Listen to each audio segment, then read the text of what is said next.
Okay, so it's been a little while since I've done an in-person recording because a lot of my videos recently, like 4 out of the 5 previous videos I've posted, have all been like Henry Stickmin gameplay videos. But I'm here finally, doing another video, and it's not a Lego one. I won't be doing a Lego video in a little.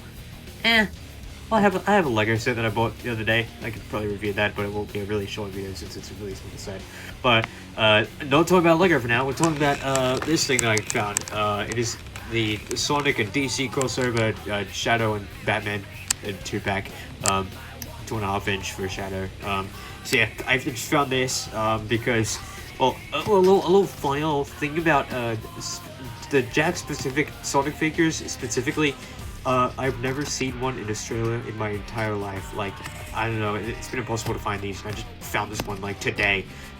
This came out over a year ago, so that's crazy. So yeah, just bought this one, because obviously, it's Shadow the Hedgehog, you can't go wrong with him. Also Batman, possibly the most iconic DC character. I know Superman is up there. Can't disrespect the GOAT. But, either way, I decided to get this one, because you get pretty much, like, 2 of the best characters from each franchise. Although I would say that Tails is my personal favorite Sonic character, but I wasn't really interested in getting Cyborg. I don't know. Cyborg is more of like a 4th or 5th figure that you get in this line. But yeah, anyways, I just wanted to take a look at this Shadow figure in here. So yeah, yeah, I should probably come back to when I've finished opening this, because I don't really feel like doing that on camera, because that would just waste everyone's time. Not only myself, but the viewers as well. Hi. Anyways. Okay, so I just ripped off the back of the packaging. I don't care if that, like, upsets people, because people are like, oh, but you have to keep the box. And I'm like, shut up, I want the figure. I don't care about the box. So anyway, I just had to rip off the plastic opening, and then you get the inside. Yeah, they're all tied in with, like, a little, like, thing. Well, I think it's only Batman, I don't know. I think maybe I could probably just push Shadow out if I try to hold up. I'm just trying to push him out there. Oh, just get his legs out first. Yeah.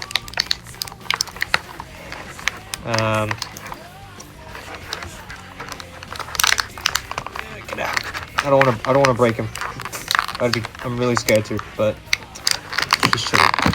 Okay, I might have to come back to that, because the iPad was in a really awkward position for filming this. Like, it was leaning against my forehead, because the stand on this iPad case broke like a month ago, and I've only had this case since like maybe like late April, early May, I think.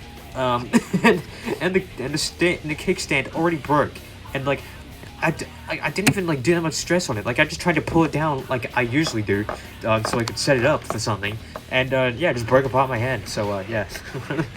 But I'm still keeping the case, because other than that, it's still like a pretty decent case. It's just a stand that's just completely torn off. So yeah, anyways, I'll cut back to when these guys are out of their plastic prison encasement. Alright, so here is the Batman figure. I believe it's 5 inches, I'm pretty sure. I know, I'm not good at measurements. I'm Australian, I'm sorry. I use the metric system.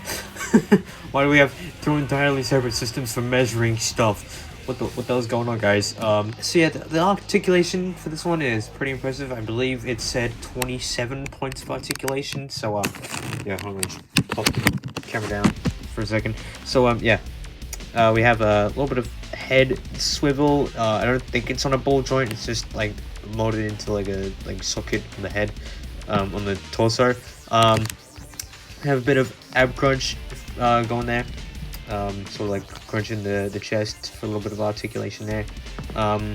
We do get a little bit of hip swivel, I think. It's kind of hard doing this one-handed. Probably get my second hand up in here. Get some ankle joints in the leg. We have some knee joints. So that's cool. Get some hip movement as well. Yeah. Hip swivel, yeah, kind of get a little bit of that. And then for the arms, you just have the hands on a swivel joint, and then the elbow articulation, and then the shoulders as well.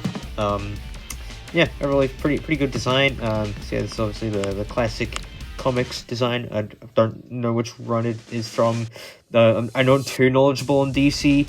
I'm more of a Marvel fan, if you ask me. And that's why I mean, I'm fine with this Sonic and DC crossover, but like Sonic and Marvel, that would have gone absolutely crazy. Like I would have just exploded with hype. Like imagine a Sonic as Spider-Man figure. That would have gone crazy. I actually been thinking earlier about like what Sonic characters would be like Marvel characters like this one. I've been sitting on it, and yeah, I was thinking Shadow as Punisher. That is my pitch.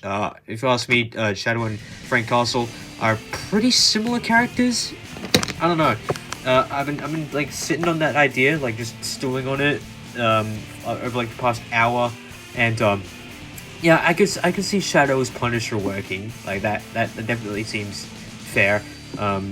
Drop in the comments what other Marvel Sonic crossover characters you think would work. I'm genuinely curious. But anyways, that was the Caped Crusader. Now on to the ultimate life form.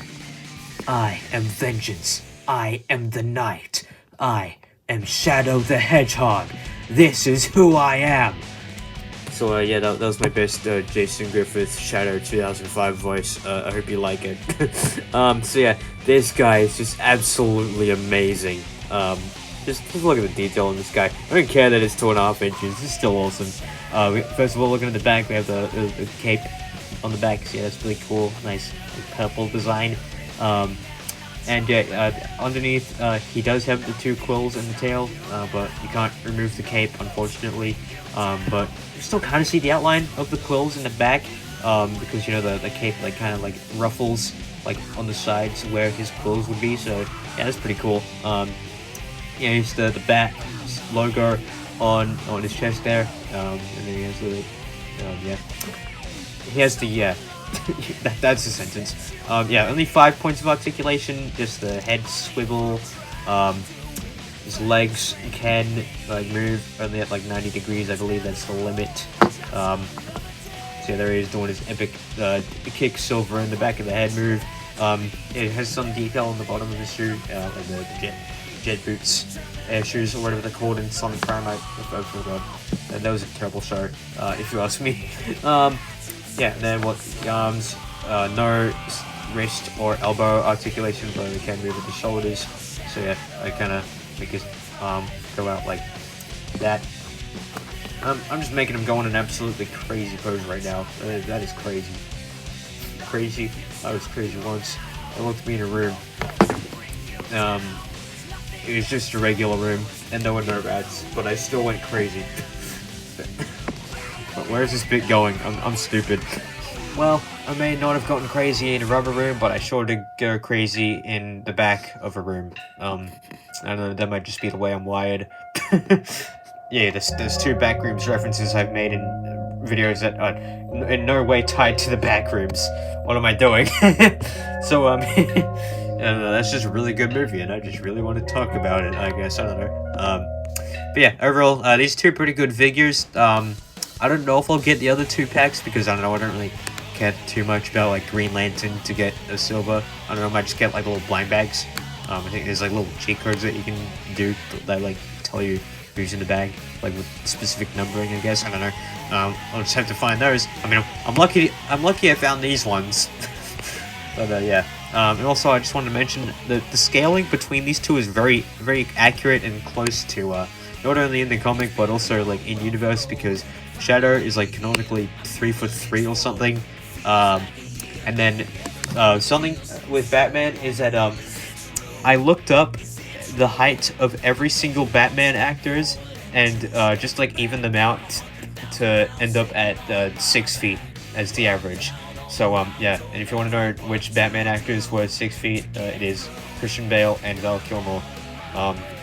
And the other heights I found was Michael Keaton at 5'9", George Clooney at 5'11", Robert Pattinson, Potato, Edward Cullen is 6'1", Adam West is 6'2", and Ben Affleck is 6'4". So yeah, ended up rounding it evenly at 6 feet. So yeah, you know, just get yourself an extra Shadow and then like make them stand on top of each other, and then you get to the height of Batman, and then I can make the joke like, that isn't Batman, that's two Shadow the Hedgehogs in a trench coat. Yeah. What was that joke? That didn't even make any sense. Anyways, I'm tired. It's like 9:30 p.m. It's like closer to 9:45 actually. I should probably keep my voice down. It's really late. Anyways, yeah, make sure to like and subscribe. Comment what you think of these guys in the comments down below. And yeah, if you don't do all that, then I'll run you over with my Batman motorcycle, like what Batman did to Metal Sonic. Seriously, what the hell is going on there? You know, I mean, it kind of makes sense. Like Metal Sonic, he is pretty powerful, but like he has nothing on Batman's prep time. And I hate that I use that argument because I absolutely hate the idea of Batman beating everyone thanks to prep time. Like I feel like that just undermines his actual like intelligence as a fighter. Anyways, that's just a little nitpick at like the superhero power scaling community, just the power scaling community in general. Like I don't know, like guys, not everyone has to beat Goku to be a good character. Like I'm sorry, I know it's hard for you to come to terms with that, but like sometimes you don't have to beat Goku in a fight to be absolutely a great aura farming character. What am I even talking about anymore? I'm losing it. Leave. Like, subscribe to all that stuff that I already previously mentioned, and yeah, please leave before I say more stupid stuff into a camera for absolutely no one's entertainment. While you're still here, leave.